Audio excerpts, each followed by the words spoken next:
शंकर जी की जय, पार्वती मैया की जय, वह तारिका तीज की जय। सूत जी बोले श्री पार्वती जी के सूत जी बोले जिन श्री पार्वती जी के घुंघराले केस कल्प वृक्ष के फूलों से ढके हुए हैं और जो सुंदर एवं नए वस्त्रों को धारण करने वाली हैं तथा कपालों की माला से जिनका मस्तक शोभायमान है और दिगंबर धारी रूपधारी शंकर भगवान हैं, उनको नमस्कार है। कैलाश पर्वत की सुंदर विशाल चोटी पर विराजमान भगवान शंकर से गौरी जी ने पूछा, हे प्रभु, आप मुझे गुप्त से गुप्त किसी व्रत की कथा सुनाइए। हे स्वामिनी, यदि आप मुझ पर प्रसन्न हैं तो ऐसा व्रत बताने की कृपा करें जो सभी धर्मों का सार हो और जिनके करने से थोड़ा परिश्रम हो और फल भी विशेष प्राप्त हो जाए। यह भी बताने की कृपा करें कि मैं आपकी पत्नी किस व्रत के कारण हुई। हे जगत के स्वामी, आदि मध्य अंत से रहित हैं, आप मेरे पति किस दान अथवा पुण्य के प्रभाव से हुए हैं। शंकर जी बोले, हे देव सुनो, मैं तुमसे वह उत्तम व्रत कहता हूँ जो परम गोपनीय एवं मेरा सर्वस्व है। वह व्रत जैसे कि ताराओं में चंद्रमा, ग्रहों में सूर्य, वर्णों में ब्राह्मण, सभी देवताओं में विष्णु, नदियों में जैसे गंगा, पुराणों में महाभारत, वेदों में सामवेद, इंद्रियों में मन जैसे श्रेष्ठ समझे जाते हैं, वैसे पुराण वेदों का सर्वस्व भी इस व्रत को शास्त्रों ने कहा है। उसे एकाग्र मन से श्रवण करो। लाइट जला दी। अध्यासन प्राप्त किया है। तुम मेरी परम प्रिया हो, इसी कारण वह सारा व्रत मैं तुम्हें सुनाता हूँ। भादो मास का महीना हो, शुक्ल पक्ष की तृतीया हो, हस्त नक्षत्र हो, उसी दिन इस व्रत के अनुष्ठान से मनुष्यों के सभी पाप भस्मीभूत हो जाते हैं। हे देवी सुनो, जिस महान व्रत को तुमने हिमालय पर्वत पर धारण किया था, वह सबका सब पूरा वृत्तांत मुझसे श्रवण करो। श्री पार्वती जी बोली, हे भगवान, वह सर्वोत्तम व्रत मैंने किस प्रकार किया था, यह सब हे परमेश्वर मैं आपसे सुनना चाहती हूँ। शिव जी बोले, हिमालय नामक एक उत्तम महान पर्वत है, नाना प्रकार की भूमि तथा वृक्षों से शोभायमान है। अनेकों प्रकार के पक्षी वहाँ अपनी मधुर बोलियों से उसे शोभायमान कर रहे हैं एवं चित्र विचित्र मृगादि पशु वहाँ विचरते हैं। देवता, गंधर्व, सिद्ध, चारण एवं गुहार प्रसन्न होकर वहाँ घूमते रहते हैं। गंधर्व जन गायन करते हैं,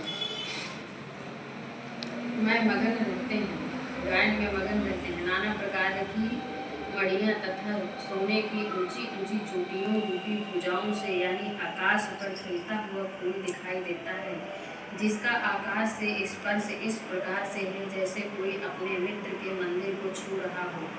वह बर्फ से ढका रहता है, गंगा नदी की धुनी से वह सदा शोभायमान रहता है। हे पार्वती, तुमने वही बाल्यावस्था में 12 वर्ष पर्यंत कठोर तप किया, अधोमुख होकर केवल धूम्रपान किया, फिर 64 वर्ष पर्यंत पके पके पत्ते खाए, माघ महीने में जल में खड़ी होकर तप किया और वैशाख में अग्नि का सेवन किया, सावन में अन्नपान का त्याग कर दिया, एकदम बाहर मैदान में जाकर तप किया। तुम्हारे पिताजी तुम्हें इस प्रकार के कष्टों में देखकर घोर चिंता में व्याकुल हो गए। उन्होंने विचार किया कि यह कन्या किसको दी जाए। उस समय ब्रह्मा जी के पुत्र परम धर्मात्मा श्रेष्ठ मुनि श्री नारद जी तुम्हें देखने के लिए वहां आ गए।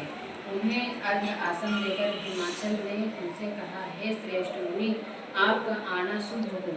बड़े भाग्य से ही आप जैसे ऋषियों का आगमन होता है। कहिए आपका शुभागमन किस कारण से हुआ। नारद मुनि बोले, हे पर्वतराज सुनिए, मुझे स्वयं विष्णु भगवान ने आपके पास भेजा है। आपकी यह कन्या रत्न है, किसी योग्य व्यक्ति को समर्पण करना ही उत्तम है। संसार में ब्रह्मा, इंद्र, शंकर इत्यादि देवताओं में वासुदेव श्रेष्ठ माने जाते हैं, उन्हें ही अपनी कन्या देना उत्तम है। मेरी तो यही सम्मति है। हिमालय बोले, देवाधिदेव वासुदेव यदि स्वयं ही जब करने के लिए प्रार्थना कर रहे हैं और आपके आगमन का भी यही प्रयोजन है, तो अपनी कन्या उन्हें दूंगा। यह सुनकर नारद जी वहाँ से अंतर ध्यान हो गए। शंख चक्र गदा पद्मधारी श्री विष्णु जी के पास पहुँचे। अब आपका विवाह निश्चित हो गया है। इतना कहकर देवर से नारद तो चले आए और इधर हिमालय राज ने अपनी पुत्री गौरी से प्रसन्न होकर कहा, हे पुत्री, तुमने गरुड़ ध्वज वासुदेव जी के प्रति देने का विचार कर लिया है। पिताजी के इस प्रकार के वचन सुनकर पार्वती अपनी सखी के घर गई और अत्यंत दुखित होकर पृथ्वी पर गिर पड़ी और विलाप करने लगी। उन्हें इस प्रकार दुखित हो विलाप करते सखी ने देखा और पूछने लगी, हे देवी, तुम्हें क्या दुख है, मुझसे कहो, और तुम्हें जिस प्रकार से भी सुख हो मैं निश्चय ही वही उपाय करूंगी। पार्वती जी बोली, हे सखी, मुझे प्रसन्न करना चाहती हो तो मेरी अभिलाषा सुनो। हे सखी, मैं कुछ और नहीं चाहती, मेरे पिता कुछ और करना चाहते हैं। मैं तो अपना पति श्री महादेव जी को वर चुकी हूँ, मेरे पिता इसके विपरीत करना चाहते हैं, इसलिए हे प्यारी सखी, मैं अपनी देह त्याग दूंगी। तब पार्वती के ऐसे वचन सुनकर सखी ने कहा, पार्वती, तुम घबराओ नहीं, हम दोनों यहाँ से निकलकर ऐसे वन में पहुँच जाएंगे जिसे तुम्हारे पिता जान ही नहीं सकेंगे। ये तो सबका भागवत इसे तो जब पिता हिमालय राज ने अपनी पुत्री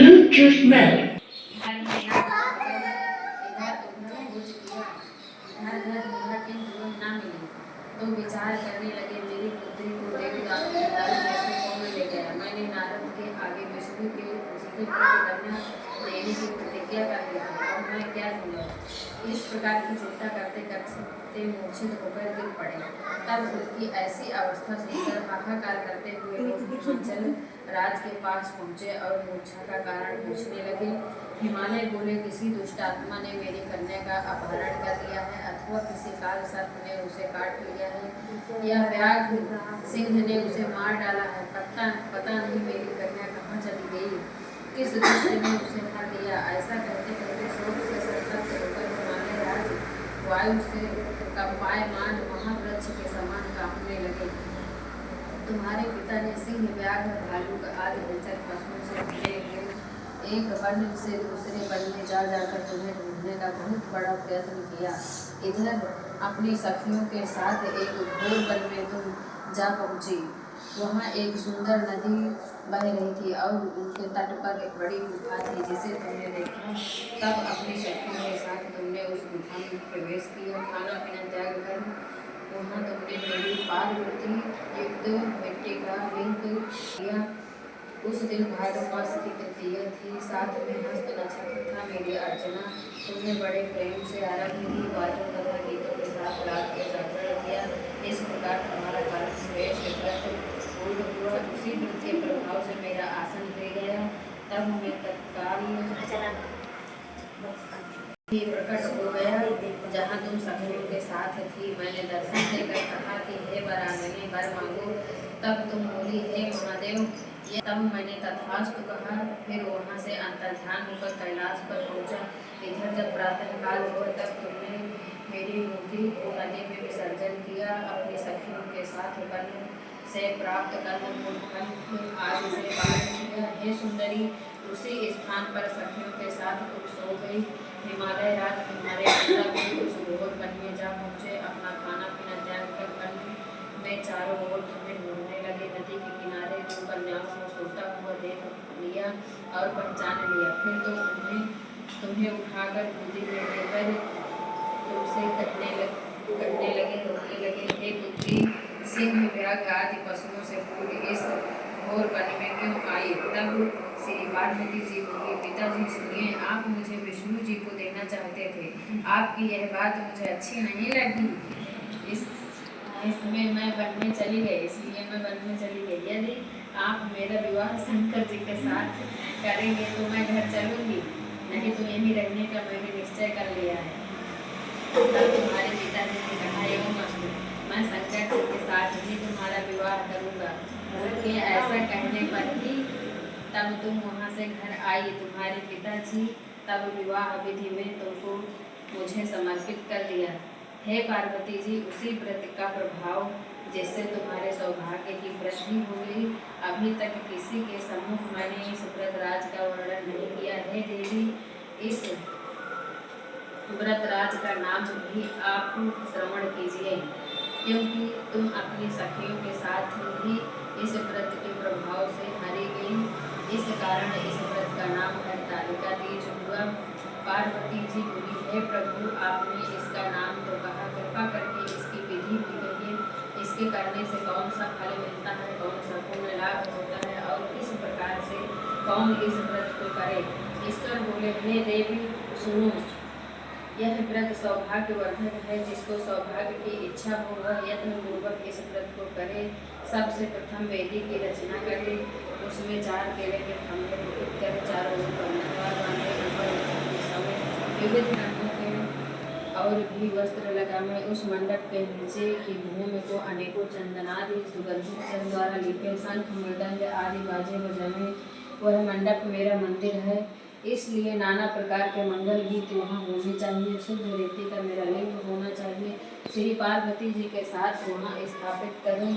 बहुत से पुष्पों के द्वारा गंध धूप दीप आदि से मेरा पूजन करें। फिर नाना प्रकार के मिष्ठानादि और नैवेद्य समर्पित करें और रात को जागरण करें। नारियल, सुपारियाँ, मौसमियाँ, नींबू, बकुल, बीज फल, बीज को नारंगियाँ और भी ऋतु के अनुसार बहुत से फल, उस ऋतु में होने वाले नाना प्रकार के कन्न फूल, सुगंधित धूप दीप आदि सब लेकर इन मंत्रों द्वारा पूजन करके चढ़ावे।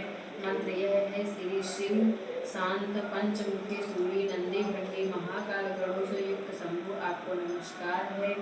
शिवा शिवप्रिया प्रकृति सृष्टि हेतु श्री पार्वती सर्वमंगला रूपा शिवा रूपा जगत रूपा आपको नमस्कार है। हे शिव नित्य कल्याणकारिणी जगदम्बे शिवस्वरूपे आपको बारंबार नमस्कार है। आप ब्रह्मचारिणी हो, जगत की धात्री हो, सिंह वाहिनी हो, आपको नमस्कार है। संसार के भय संताप से मेरी रक्षा कीजिए। हे महेश्वरी पार्वती जी, जिस कामना के लिए आपकी पूजा की है हमारी वह कामना पूर्ण करें। राज्य सौभाग्य एवं संपत्ति प्रदान करें। शंकर जी बोले, हे देवी, इन मंत्रों तथा प्रार्थनाओं द्वारा मेरे साथ तुम्हारी पूजा करें और विधि पूर्वक कथा श्रवण करें। फिर बहुत सान्य दान करें। यथाशक्ति वस्त्र, स्वर्ण, गाय ब्राह्मणों को दें एवं अन्य ब्राह्मणों के बहुतसीय दक्षिणा दें। स्त्रियों को भूषण आदि प्रदान करें। हे देवी, जो स्त्री अपने पति के साथ ही भक्ति युक्त चित्त से सर्वश्रेष्ठ व्रत को सुनती तथा कथा करती है, उसके सभी पाप नष्ट हो जाते हैं। 7 जन्मों तक उसे राज्य की प्राप्ति, पति की प्राप्ति होती है, सौभाग्य की वृद्धि होती है। और जो नारी भादो मास के शुक्ल पक्ष की तृतीया के दिन व्रत नहीं धारण करती, आहार कर लेती है, वह 7 जन्मों तक बंधे रहती है एवं जन्म जन्म में विधवा हो जाती है। दरिद्रता पाकर अनेकों कष्ट उठाती है, उसे पुत्र शोक मिलता नहीं है।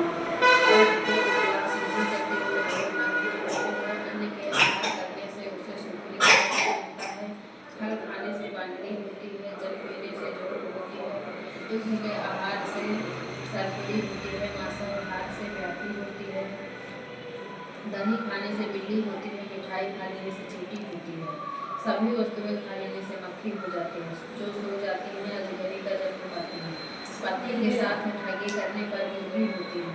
शिव जी बोले, इसी कारण सभी स्त्रियों को प्रयत्न पूर्वक सदा यह व्रत करते रहना चाहिए।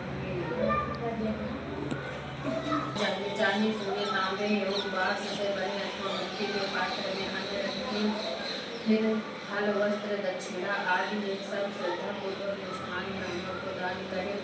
उनके तदनंतर पारण अर्थात भोजन करें। हे देवी, जो स्त्री इस प्रकार सदा व्रत किया करती है वह तुम्हारे समान ही अपने पति के साथ इस पृथ्वी पर अनेकों भोगों को भोग कर सानंद विहार करती है और अंत में शिव का सानिध्य प्राप्त करती है। इसकी कथा के श्रवण करने से 1000 अश्वमेध एवं 100 वाजपेयी यज्ञ का फल प्राप्त होता है। श्री शिव जी बोले, हे देवी, इस प्रकार मैंने आपको इस सर्वश्रेष्ठ व्रत का महात्म्य सुनाया, जिसके अनुष्ठान मात्र से करोड़ों यज्ञ का पुण्य फल प्राप्त होता है। बोलो हरितालिका की जय, बोलो शंकर जी की जय, पार्वती मैया की जय।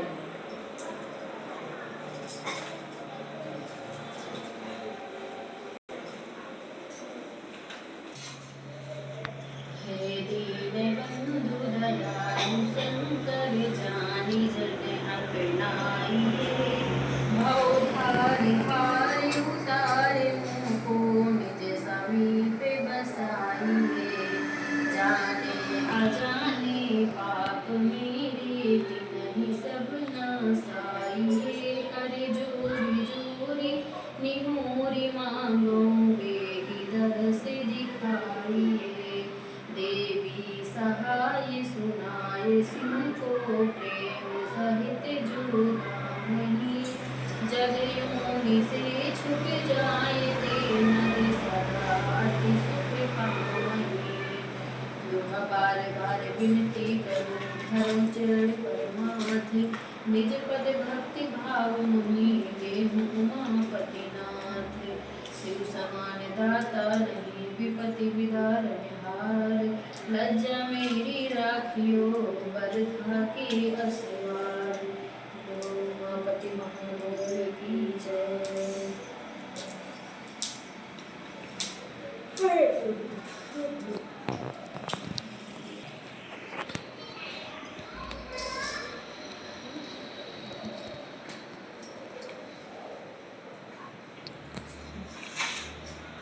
प्रभु हरि शिव ओंकारा ब्रह्मा विष्णु सदा शिव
जा प्रियंका।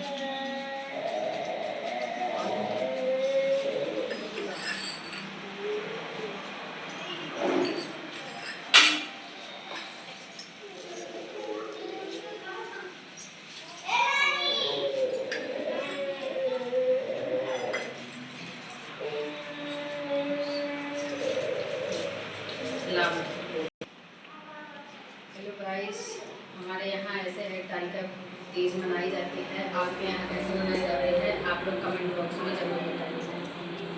जय श्री कृष्ण, राधे राधे, महादेव की जय, हरतालिका तीज की जय। राधे राधे गाइस, आप सबको हरतालिका तीज की हार्दिक शुभकामनाएं।